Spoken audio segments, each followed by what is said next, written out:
আমার সবচেয়ে পছন্দের ক্যামেরাটার যে প্রবলেম ছিল সেগুলো সব ফিক্স হয়ে আরও নতুন নতুন ইমপ্রুভমেন্ট যুক্ত হয়ে একটা নতুন ভার্সন আসছে, সেটা হচ্ছে Insta360 X3। আপনারা অনেকে হয়তো আমার Insta360 One X2 এর রিভিউটা দেখেছেন এবং সেখান থেকে আপনারা জানেন যে এই 360 ডিগ্রি ক্যামেরাটা আমার অনেক পছন্দের। সো সেটাতে যে ইস্যুসগুলো ছিল প্রায় সবগুলো ফিক্স করে নতুন এই মডেলটা লঞ্চ করা হয়েছে এবং এইবারের নামটাও একটু ডিফারেন্ট।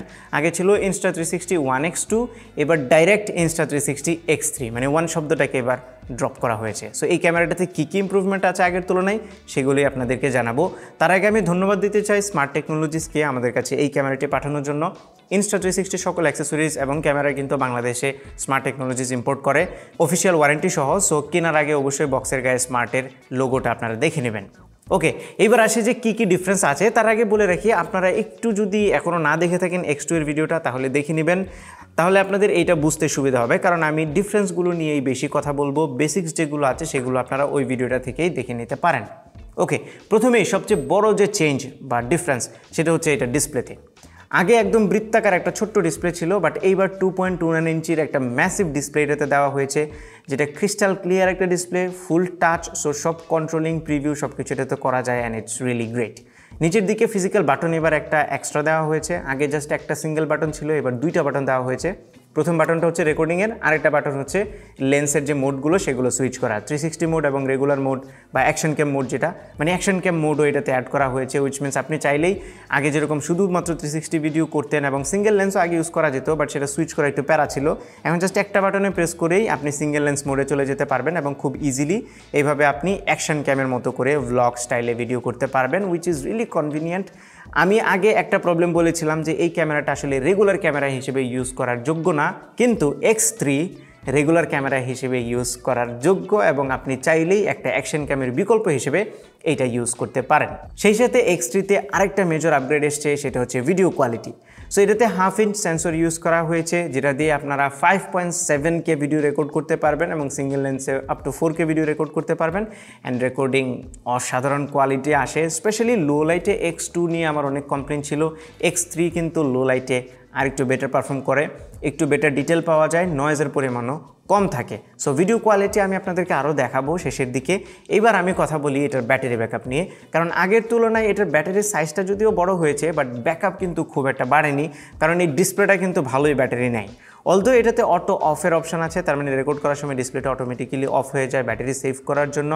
বাট দেন এগেন এটা 1800 mAh যে ব্যাটারি আছে সেটা আমার মনে হয় এনাফ হবে আপনাদের জন্য। 4K যদি শ্যুট করেন তাহলে আপনারা 1.5 ঘন্টা থেকে 2 ঘন্টার মতো রেকর্ডিং টাইম পাবেন, আর 5.7K 360 যদি রেকর্ড করেন তাহলে অ্যারাউন্ড 1 ঘন্টার মতো ব্যাকআপ আপনারা পাবেন, যেটা আমার কাছে 360 ভিডিওর জন্য এনাফ মনে হয়েছে। আর ফিজিক্যালি এটার বডিটা একটু ভারী X2 এর তুলনায়, কারণ এটার বড় ব্যাটারি সহ ইন্টারনালসে কিছু পরিবর্তন আছে, বাট এটা খুব একটা হেভি না যে আপনি ক্যারি করতে পারবেন না সামথিং। এটা খুবই হ্যান্ডি একটা ক্যামেরা। ওকে, এই পার্টটুকু ছিল X2 এবং X3 এর মধ্যে মেজর যে ডিফারেন্সেসগুলো আছে সেগুলো। সো যারা অলরেডি 360 ক্যামেরা বা X2 X3 সম্পর্কে জানেন তাদের জন্য ওই পার্ট, বাট যারা একদমই নতুন 360 ক্যামেরার যুগে তাদের জন্য এখনকার সেগমেন্ট। সো এই ক্যামেরাটাতে আপনারা খেয়াল করেন দুইটা লেন্স আছে, এই পাশে একটা, এই পাশে একটা, এবং এই দুইটা lens individually 160 degree field of ভিউতে ভিডিও রেকর্ড করে এবং 160 আর 160 একসাথে করলে 320 ডিগ্রি ফিল্ড অফ ভিউতে ভিডিও রেকর্ড করে। এবং বাকিটা যেটুকু বাকি থাকে 360 ডিগ্রি ভিডিও বানাতে, ওই জায়গাটুকু একটা সফটওয়্যার ট্রিকারের মাধ্যমে স্টিচ করা হয় এবং একটা 360 ডিগ্রি বৃত্তাকার ভিডিও রেকর্ড করা হয়, যেখান থেকে আপনি আপনার পছন্দ মতো যে কোনো ফ্রেম চুজ করতে পারবেন। ফর এক্সাম্পল, আপনি ক্যামেরাটা যদি এইভাবে ধরে ভিডিও রেকর্ড করেন, আপনি আপনার নিজের ফেসও রেকর্ড করবেন, আপনার চারপাশ রেকর্ড করবেন, আপনার পেছনে সামনে যা আছে সব কিছুই আপনি রেকর্ড করছেন। অ্যান্ড দেন এটার একটা সফটওয়্যার আছে কম্পিউটার এবং মোবাইলে একটা অ্যাপ আছে, যে অ্যাপের মাধ্যমে আপনি রিফ্রেমিং করে আপনার পছন্দ মতো যে কোনো এরিয়া সিলেক্ট করে দিতে পারবেন এবং জুম ইনও করতে পারবেন, চাইলে জুম আউটও করতে পারবেন, এবং নানান রকমের মোড আছে। এগুলো নিয়ে আমরা X2তে কথা বলেছি, সেই ভিডিওটা দেখলে আপনি প্রপারলি বুঝবেন। সো 360 ভিডিও করার জন্য Insta360 এই ক্যামেরাগুলো মার্কেটের দি বেস্ট। এইটার চাইতেও বেটার 360 ভিডিও ক্যামেরা আছে Insta360-ই, যেমন তাদের RS সিরিজের যে ক্যামেরাগুলো আছে সেগুলো। বাট যদি আপনি পোর্টেবল এবং ইজি টু ইউজ ক্যামেরা চান, যেটা আবার ওয়াটারপ্রুফও হবে, তাহলে X3টা এখন বেস্ট সলিউশন। ওয়াটারপ্রুফিং নিয়ে যেটা বলছিলাম, এই ক্যামেরাটা 33 ফুট বা 10 মিটার পানির নিচে পর্যন্ত ওয়াটারপ্রুফ। সো আপনি চাইলে এটাকে নিয়ে পানির নিচে যেতে পারবেন, কিন্তু এখানে একটা কিন্তু আছে, এইটা আমাকে খুব হতাশ করেছে। এটা যদিও ক্যামেরার দোষ না, এটা সিম্পল ফিজিক্স। সেটা হচ্ছে পানির নিচে এই ক্যামেরাটা 360-তে কাজ করে না, এবং এই 360 ডিগ্রির যে স্টিচিংটা আছে সেটা খুবই বাজে হয়। সো এই ক্যামেরাটা নিয়ে আমি থাইল্যান্ড গিয়েছিলাম, এবং সেখানে গিয়ে আমি খুব শখ করে এই ক্যামেরাটা নিয়ে স্নর্কলিংয়ে নেমেছিলাম সমুদ্রে, এবং পানির নিচে এই স্টিক দিয়ে নানানভাবে বিভিন্ন মাছের টাচের ভিডিও অনেক কিছু করছি। 2 দিন টানা এটা নিয়ে আমি ডুবাইছি সাগরে। 2 দিন পরে আমি পিসিতে এইটার ফুটেজগুলো নিয়ে কপি করেছি, আমি ইভেন আমার মোবাইলেও দেখেছি। দেখার পরে আমি পুরাই হতাশ। 360 ডিগ্রি ভিডিও যে পানির নিচে কাজ করে না, এটা আমি আসলে আগে জানতাম না, এবং একটু হার্ড ওয়েতেই আমি শিখলাম। সো এই ক্যামেরা নিয়ে যদি আপনারা পানির নিচে ডুব দিতে চান, লাইক স্নোগলিং করতে চান, স্কুবা ডাইভিং করতে চান, তাহলে ডিরেক্টলি এটা নিয়ে আপনি যেতে পারবেন না। এইটার আলাদা একটা ডাইভ কেস পাওয়া যায়, যেই কেসটার দাম আবার 10,000 টাকা প্লাস। সেই কেসটা যদি আপনি লাগান তাহলে স্লাইটলি বেটার ভিডিও কোয়ালিটি পাবেন। যদিও আমি টেস্ট করতে পারিনি ওইটা, 10,000 টাকার উপরে টাকা দিয়ে আসলে ওই ডাইভ কেসটা কেনার মতো পরে আর মানসিকতা ছিল না, আর বাজেটও ইস্যু ছিল, যে কারণে কিনে নেই। বাট আমি জানতাম না এটা, আসলে জানলে অবশ্যই ডাইভ কেসটা কিনে তারপরে এত কষ্ট করে স্নর্কেলিং করতাম। সো এই লার্নিংটা আমার হয়েছে, আপনাদেরকেও জানিয়ে দিলাম। এটা নিয়ে আন্ডার ওয়াটার যেতে হলে ডাইভ কেসটা মাস্ট। তবে যদি সারফেসের কোনো ভিডিও করেন তাহলে আর কেসের দরকার পড়বে না, এটা দুর্দান্ত কোয়ালিটি আপনাকে দেবে। বাই দ্য ওয়ে, ডাইভ কেসটা অ্যাড করলে কিন্তু আপনি 33 ফুট না, আরও অনেক পানির নিচে যেতে পারবেন। এবার X3-তে একটা নতুন অপশন অ্যাড করা হয়েছে, সেটা হচ্ছে মি মোড, এবং এইটা আমার খুবই পছন্দ হয়েছে। আপনি যদি সেলফি স্টিক সামনের দিকে ধরে রাখেন তাহলে আগের মতোই সেলফি স্টিক কিন্তু ইনভিজিবল হয়ে যাবে, এবং এইটা এই Insta360 ক্যামেরার একটা ইউনিক ফিচার। এরকম একটা সেলফি স্টিক যখন আপনি লাগাবেন, এটা নিচে মাউন্ট করবেন, তখন এই সেলফি স্টিকটা কিন্তু গায়েব হয়ে যাবে। মনে হবে ক্যামেরাটা শূন্যে ভাসতেছে, শূন্য থেকে ড্রোনের মতো করে কেউ একজন আপনার ভিডিও করছে, এবং এই ফিচারটার জন্যই অনেকে এই ক্যামেরাটা কিনে। সো মি মোডটা এবার এই জিনিসটাকে আরেকটু নেক্সট লেভেলে নিয়ে গিয়েছে। এটা অটোমেটিক্যালি আপনাকে ট্র্যাক করবে সাবজেক্ট হিসেবে, আপনাকে ফোকাস করবে, এবং আপনি নিজের মতো করে হাঁটতে পারবেন, ইনভিজিবল সেলফি স্টিক সহ একটা ভিডিও করতে পারবেন। মনে হবে সামনে থেকে আপনাকে কেউ ভিডিও করছেন। এইটা আমি খুবই এনজয় করেছি। আমি কয়েকটা ক্লিপ আপনাদেরকে দিয়ে দিচ্ছি আপনাদের দেখার জন্য।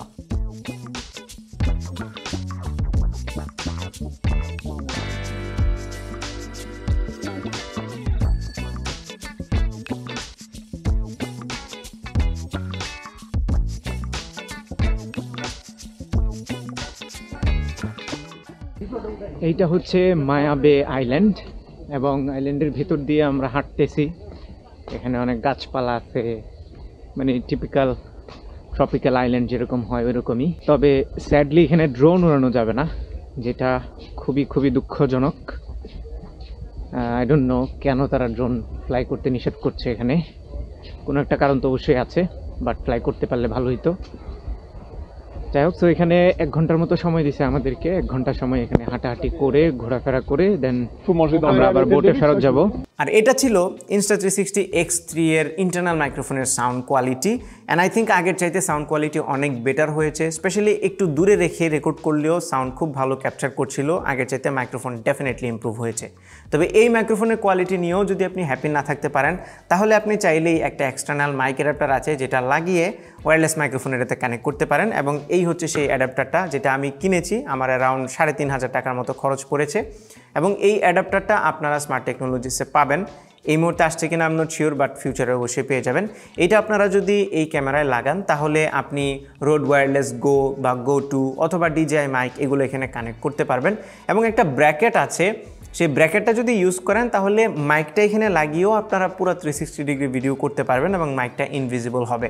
যদিও আমি ওই স্পেসিফিক ব্র্যাকেটটা থাইল্যান্ডে পাইনি, বাট কাছাকাছি একটা ব্র্যাকেট নিয়েছিলাম, সেটা দিয়ে আমি ডিজিআই মাইক যেটা আছে সেটা ইউজ করছিলাম। হালকা একটু দেখা যাচ্ছিল মাইকটা, বাট আমি যে স্পেসিফিক মাউন্টের কথা বলছি আমি ছবি দিয়ে দেবো, সেটার মডেল সহ দিয়ে দেবো স্ক্রিনে কোথাও এক জায়গায় আপনারা দেখতে পারবেন। ওই মাউন্টটা যদি ইউজ করেন তাহলে মাইক্রোফোনটা কিন্তু পুরো ইনভিজিবল হয়ে যাবে, এবং আপনি মাইক্রোফোন অ্যাটাচ থাকা অবস্থায় 360 ডিগ্রি ভিডিও করতে পারবেন, কারণ ওই মাইক্রোফোনটা একদম স্টিচিং লাইনের মাঝখানে পড়ে যায়, যার ফলে সেটা স্টিচিংয়ের ফলে কেটে যায়। সো এই জিনিসটা ভালো লেগেছে, এবং এক্সটার্নাল মাইক ইউজ করলে ডেফিনেটলি আপনি সাউন্ড কোয়ালিটি অনেক বেটার পাবেন। আমি আরেকটা স্যাম্পল এক্সটার্নাল মাইক্রোফোনের আপনাদেরকে শুনিয়ে দিচ্ছি। আচ্ছা, এখানে আরও একটা লিফট আছে, কিন্তু লিফটটা অনেক বিজি, সবাই লাইন ধরে দাঁড়ায় আছে। এই কারণে আমি ভাবলাম যে সিঁড়িটা ইউজ করে দেখি কেমন লাগে। সিঁড়িটা একদম সার্কেলের মতো করে উঠছে। সিঁড়ি দিয়ে যেতে যেতে হয়তো কিছুটা ভিউ দেখা যাবে, সেজন্য সিঁড়িতে আসছে একটু কষ্ট করে ওঠার জন্য, বাট দেখতেছি না তেমন কিছুই দেখা যাচ্ছে না। তবে এই ক্যামেরাটা দিয়ে ব্লগ করতে গিয়ে একটা ছোট্ট ইস্যু আমি পেয়েছি, সেটা হচ্ছে এই সেলফি স্টিকটা। যেহেতু এটা একদম স্ট্রেট এবং আপনি সিঙ্গেল লেন্স ইউজ করে যদি এটা দিয়ে ব্লগ করতে চান, তাহলে খেয়াল করবেন আমরা সবসময় যখন কোনো একটা স্টিক ধরি তখন একটু সামনের দিকে এইভাবে অ্যাঙ্গেল করে ধরি, তাই না? যদি সিঙ্গেল লেন্স ইউজ করেন তাহলে কিন্তু আপনার হেডরুম অনেক বেশি থাকবে এবং অ্যাঙ্গেলটা ঠিক হবে না। সো এটাকে স্ট্রেট এইভাবে খাড়া করে ধরতে হয়, তাহলে হচ্ছে আপনি বেটার রেজাল্ট পাবেন, যেটা আমার কাছে একটু উইয়ার্ড লাগছিল। সো আমার মনে হয় এইরকম যদি সিঙ্গেল লেন্স ইউজ করে ব্লগ করেন তাহলে এই টাইপের সেলফি স্টিক বা Insta360 যে রেগুলার সেলফি স্টিক আছে এগুলো ব্যবহার না করে একটু কার্ভ করা যায় ওরকম কোনো একটা স্টিক ব্যবহার করবেন, তাহলে বেটার রেজাল্ট পাবেন। বাই দ্য ওয়ে, এই সেলফি স্টিকটাও কিন্তু Insta360 নিজে বানায়, আপনি চাইলেই কিনতে পারবেন। আমি এটার পাওয়ার ব্যাংক সহ যেই স্টিকটা আছে সেটা কিনেছিলাম থাইল্যান্ড থেকে। আপনি চাইলে এটার রেগুলার যে ভেরিয়েন্ট আছে সেটাও কিনতে পারেন। আরেকটা জিনিস আমি X2 এর ভিডিওতে দেখিয়েছিলাম, সেটা হচ্ছে এক্সটেন্ডেড সেলফি স্টিক, এবং সেটা অনেক লম্বা হয়, প্রায় 3 মিটারের মতো লম্বা। সেই স্টিকটা যদি ব্যবহার করেন তাহলে আপনারা অনেকটা ফেক ড্রোন টাইপের শট নিতে পারবেন। যদিও এই মুহূর্তে আমার কাছে সেই স্টিকটা নেই, বাট X2-তে আমি ইউজ করেছিলাম। আবারও X2 এর ভিডিওটা যদি আপনারা দেখেন তাহলে সেই সেলফি স্টিকের যে ফিলিংটা ওইটা আপনারা পাবেন। ওকে, এবার আমরা এটার পিকচার কোয়ালিটির আরেকটু টেকনিক্যাল ডিটেলসে যাই। প্রথমত, এটাতে 48 মেগাপিক্সেলের একটা 1/2 ইঞ্চ সেন্সর দেওয়া হয়েছে, যেটা দিয়ে আপনারা 5.7K ভিডিও রেকর্ড করতে পারবেন। অ্যান্ড ভিডিওর কোয়ালিটি যেরকমটা বলছিলাম আগের চাইতে অনেক ইমপ্রুভ হয়েছে। স্পেশালি জুম করলে আপনারা ভিডিওর ডিটেল একটু বেশি পাবেন। সেই সাথে এটার যে HDR মোড আছে সেটার পারফরমেন্সও কিন্তু আগের চাইতে একটু বেটার হয়েছে। এর বাইরে আগের যত মোড ছিল like time lapse, loop video, সেই সাথে এখন তো মাউথ মোড একটা আছে, মানে মুখের মধ্যে যদি লাগিয়ে রাখেন তাহলে এক ধরনের উইয়ার্ড ভিডিও ইফেক্ট ক্রিয়েট হয়, এই ধরনের সকল মোডই এটাতে আছে। সেই সাথে আপনারা এটাতে 72 মেগাপিক্সেলে ছবি তুলতে পারবেন, পাশাপাশি 18 মেগাপিক্সেলেরও একটা অপশন আছে, এবং ছবিগুলো কিন্তু পুরা 360 ডিগ্রি হবে। এর বাইরে এটার যে মোবাইল অ্যাপটা আছে এবং কম্পিউটারের যে সফটওয়্যারটা আছে ভিডিওগুলো এডিট করা, সেগুলো তো বেশ কিছু ইমপ্রুভমেন্ট এসছে। ফর এক্সাম্পল, এবার স্কাই রিপ্লেসমেন্টের একটা নতুন অপশন এসছে যেটা খুব ফ্ললেসলি কাজ করে। সেই সাথে তাদের যে ট্র্যাকিং ফিচারটা আছে সেটা আরেকটু ইমপ্রুভ হয়েছে। সো সাবজেক্টকে যখন আপনি ট্র্যাক করবেন তখন আরেকটু বেটার, আরেকটু স্মুথলি এটা ট্র্যাক করবে। এর বাইরে ওভারঅল সফটওয়্যারটা ছোটো ছোটো জায়গায় তার একটু ইমপ্রুভ হয়েছে। এমনিতেই সফটওয়্যারটা খুবই পাওয়ারফুল ছিল। মোবাইলের অ্যাপটাও আপনাকে কম্পিউটারে ফুটেজ নিতেই হবে না, সব কাজ আপনি মোবাইলে করতে পারবেন। সেটা হোক কোনো পোর্ট্রেট ভিডিও অথবা ল্যান্ডস্কেপ ভিডিও, যে ধরনের ভিডিও হোক আপনি কিন্তু মোবাইলের অ্যাপের মধ্যে এডিট করতে পারবেন। কি ফ্রেমিং, কাটাকাটি, সাউন্ড এডিটিং, কালার গ্রেডিং সব কিছুই এক অ্যাপের মধ্যে আছে। অ্যান্ড আই থিঙ্ক এটা Insta360 ক্যামেরাগুলোর একটা বেস্ট ফিচার, তাদের অ্যাপ এবং সফটওয়্যারটা। সো ওভারঅল X3 X2 এর তুলনায় মাচ বেটার একটা camera in terms of video quality, in terms of features and সব কিছুই। সো এটা ডেফিনেটলি একটা ওয়ার্থ আপগ্রেড। আপনার কাছে যদি অলরেডি একটা X2 থাকে, আপনি চাইলে X3-তে আপগ্রেড করতে পারেন। অনেকগুলো জায়গাতে আপনি বেটার পারফরমেন্স পাবেন। আমিও চেষ্টা করবো আপগ্রেড করার, যদিও দামটা এবার একটু বেশি রাখা হয়েছে। আমি এক্স্যাক্ট প্রাইসটা ভিডিও ডিসক্রিপশানে দিয়ে দেবো, আপনারা সেখান থেকে দেখে অর্ডার করতে পারেন। আবারও রিমাইন্ড করিয়ে দিচ্ছি, স্মার্ট টেকনোলজিসের লোগো দেখে কিনবেন যেন আপনারা অফিসিয়াল ওয়ারেন্টিটা ক্লেম করতে পারেন। তো এই ছিল আমাদের আজকের ভিডিও। আশা করি ভিডিওটা আপনাদের ভালো লেগেছে। যদি ভালো লেগে থাকে তাহলে ভিডিওতে একটা লাইক দেবেন, কমেন্ট করে জানাবেন কেমন লাগলো। আপনার ফ্রেন্ডদের সাথে শেয়ার করতে একদমই ভুলবেন না। আমাদের পেজে ফলো এবং চ্যানেলে সাবস্ক্রাইব তো মাস্ট। দেখা হবে পরবর্তী ভিডিওতে। Till then take care. আসসালামু আলাইকুম।